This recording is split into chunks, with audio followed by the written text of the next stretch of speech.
नमस्कार, एक मत पोस्ट में आपका स्वागत है। मैं हूं सर्वेश टुकरा।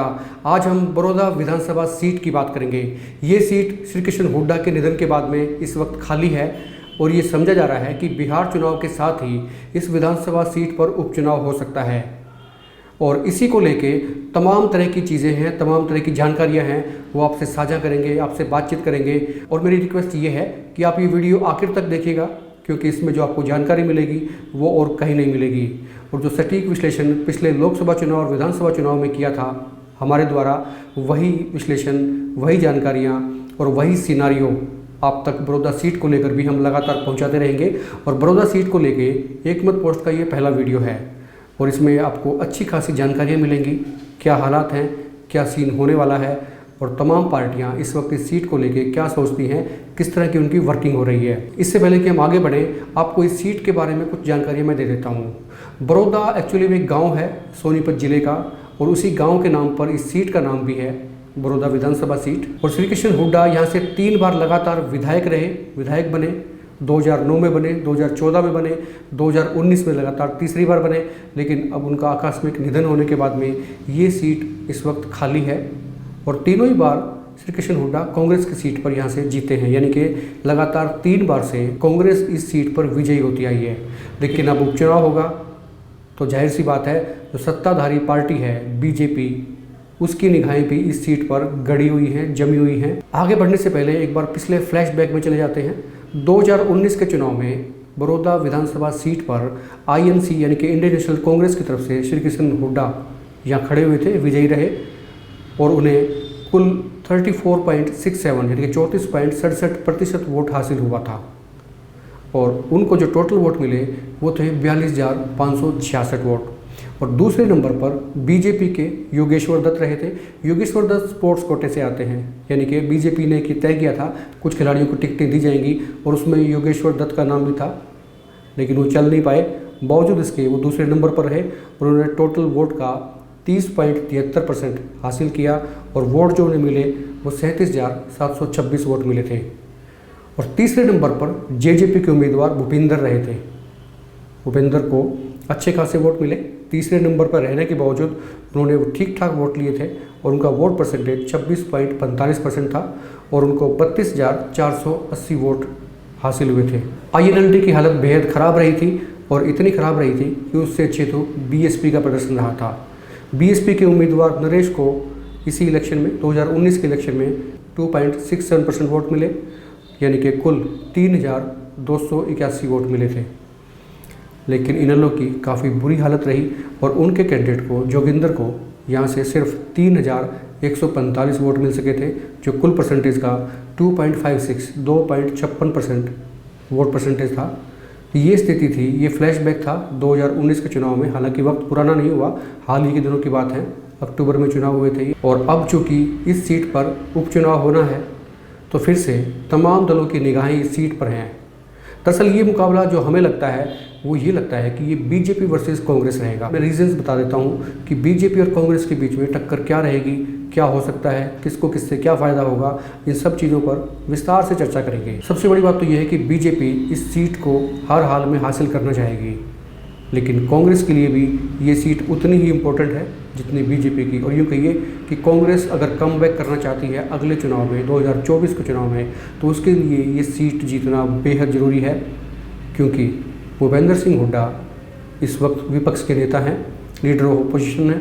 लेकिन बीजेपी को लगता है कि अगर ये सीट वो जीतने में कामयाब होते हैं तो एक संदेश जाएगा। संदेश ये जाएगा कि बीजेपी लोगों को रास आ गई है, बीजेपी को पसंद किया जा रहा है और एक सीट उनकी बढ़ भी सकती है ऐसे वक्त में जब उनको दूसरी पार्टियों का, दूसरे विधायकों का सहारा लेना पड़ रहा है सरकार चलाने के लिए। और अगर बीजेपी सीट को हार जाती है तो ये संदेश साफ साफ जाएगा कि लोग बीजेपी को अभी से नकार रहे हैं, उसे पसंद नहीं किया गया, सरकार की नापसंदगी एक बार सामने आ सकती है। इसलिए बीजेपी तमाम प्रयास करेगी इस सीट पर किसी भी हाल में जीत हासिल करने के लिए। लेकिन कांग्रेस के लिए भी ये सीट उतनी ही महत्वपूर्ण है जितनी बीजेपी के लिए है। उसकी वजह यह है कि 3 बार यहाँ से लगातार आईएनसी यानी कि इंडियन नेशनल कांग्रेस के कैंडिडेट जीतते रहे हैं, श्री कृष्ण हुड्डा ही जीते हैं। और ऐसे में अगर ये सीट अब ऐसी स्थिति में कांग्रेस हार जाती है, लूज़ कर जाती है, तो फिर भूपेंद्र सिंह हुड्डा पर निशान लगता है, क्योंकि वो लीडर ऑफ अपोजिशन हैं, विपक्ष के नेता हैं, तो उनका जो कद है वो भी इस सीट से जुड़ा हुआ है। और यही वजह है कि भूपेंद्र सिंह हुड्डा और ख़ास तौर पर मैं जिक्र करूंगा दीपेंद्र हुड्डा, लॉकडाउन के अंदर भी, लॉकडाउन के बावजूद भी इस सीट पर नज़र गड़ाए हुए हैं। तमाम कार्यकर्ताओं से टेलीफोन के ज़रिए इस वक्त भी फीडबैक ले रहे हैं और उनकी वर्किंग अभी से शुरू हो चुकी है। हालांकि इलेक्शन में अभी 4 महीने का करीब करीब वक्त है और ये माना जा रहा है कि बिहार चुनाव के साथ ही, बिहार चुनाव कई चरणों में होगा, किसी भी चरण के साथ ऐसा माना जा रहा है कि इलेक्शन कमीशन बड़ौदा विधानसभा सीट पर उपचुनाव करवा सकता है। लेकिन इससे पहले ही कांग्रेस ने अपनी रणनीति शुरू कर दी है, इस पर काम हो रहा है और हमारे सूत्र ही बताते हैं कि भूपेंद्र सिंह हुड्डा और ख़ासतौर पर दीपेंद्र सिंह हुड्डा, ये दोनों ही अपने अपने स्तर पर इस सीट पर जो वर्किंग वो कर सकते हैं वो कर रहे हैं। और दूसरी बात ये है कि इस बड़ौदा विधानसभा सीट पर कांग्रेस के पास में कई नाम हैं, उसके पास नामों की एक बड़ी लिस्ट है, उसमें से चूज करना उनके लिए मुश्किल होगा। और ये जब नाम चूज किया जाएगा इसमें से किसी पर भी, उन सभी नामों पर चर्चा भी करेंगे, तो उसके बाद मुझे लगता है कि बीजेपी बाद में टिकट अनाउंस करेगी। हो सकता है कांग्रेस से ही किसी व्यक्ति को बीजेपी बाद में टिकट दे दे, लेकिन जो आज के दिन स्थिति है वो ये है कि श्रीकृष्ण हुड्डा 3 बार विधायक रहे थे, अब उनके 2 बेटे इस सीट से टिकट लेने के इच्छुक हैं। जहाँ तक हमारी जानकारी है श्रीकृष्ण हुड्डा के दोनों ही बेटे इच्छुक हैं। एक बेटा हालांकि उनका पहले से राजनीति में है, जीता, और दूसरा भी चाहता है कि टिकट उन्हें मिले। और इसके अलावा 1-2 नाम और आ रहे हैं जो कांग्रेस की टिकट लेना चाहते हैं।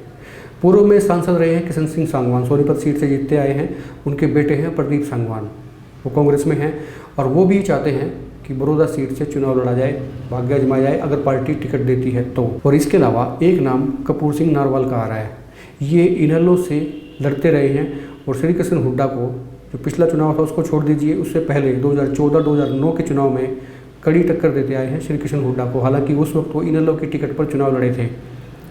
इस वक्त वो कांग्रेस में नहीं है, लेकिन वो किसी बड़े दल में शामिल हो सकते हैं, बेशक वो कांग्रेस रहे या कोई और रहे, और वो भी चुनाव लड़ने के इच्छुक हो सकते हैं, बताए जा रहे हैं। हमारे पास ऐसी जानकारियां हैं कि कपूर नारवाल शायद कांग्रेस में भी शामिल हो सकते हैं, उनका अच्छा खासा इस हल्के में वजूद है। तो कुल मिलाकर कांग्रेस के पास में अच्छे खासे कैंडिडेट्स की फेहरिस्त है जो चाहते हैं कि टिकट उनको मिले, पार्टी उन पर भरोसा जताए और वो चुनावी मैदान में उतरें। लेकिन बीजेपी की उनके उम्मीदवार पिछले योगेश्वर दत्त थे। पिछले चुनाव में आपने देखा था कि बीजेपी ने कई खिलाड़ियों को टिकट दी लेकिन जीत गए और योगेश्वर दत्त भी इनमें से ही एक थे। बीजेपी हर हाल में किसी न किसी जिताऊ कैंडिडेट को लाना चाहेगी, ये अलग बात है। मुकाबला किस तरह से होगा, कितना रोचक होगा, विजय किसकी होगी, टिकटें किसको मिलेगी, वो आगे चीज़ें डिस्कस करेंगे। अब एक और बात, जेजेपी की स्थिति क्या रहेगी। पिछले चुनाव में जेजेपी ने चुनाव लड़ा, सभी सीटों पर लड़ा, लेकिन इस बार सरकार में बीजेपी का हिस्सा है जेजेपी। चूँकि बीजेपी बड़ा दल है, जेजेपी की सीटें कम हैं, तो ये तो जाहिर सी बात है कि उपचुनाव में एक ही व्यक्ति इन दोनों की तरफ से मैदान में उतरेगा। तो संभावना यही है कि बीजेपी का कैंडिडेट मैदान में उतरेगा, जेजेपी उसको सपोर्ट कर सकती है, बशर्ते कि जेजेपी उस वक्त तक जब ये उपचुनाव होगा बीजेपी के सपोर्ट में सरकार में शामिल हो। तो ऐसी स्थिति रहती है तो बीजेपी के सपोर्ट करते हुए जेजेपी दिखाई दे सकती है, यानी कि बीजेपी और जेजेपी इस सीट पर अपना कॉमन कैंडिडेट उतारेगी, यानी कि जेजेपी बीजेपी के कैंडिडेट का समर्थन करेगी। क्योंकि पिछले दिल्ली चुनाव में भी आपने देखा होगा कि जेजेपी ने शुरुआत के दौर में काफ़ी बातें कही थी, चुनाव लड़ने की तैयारियां बताई गई थी, लेकिन एन वक्त पर उसने बीजेपी को समर्थन दिया और दिल्ली में जेजेपी ने अपना कोई प्रत्याशी नहीं खड़ा किया।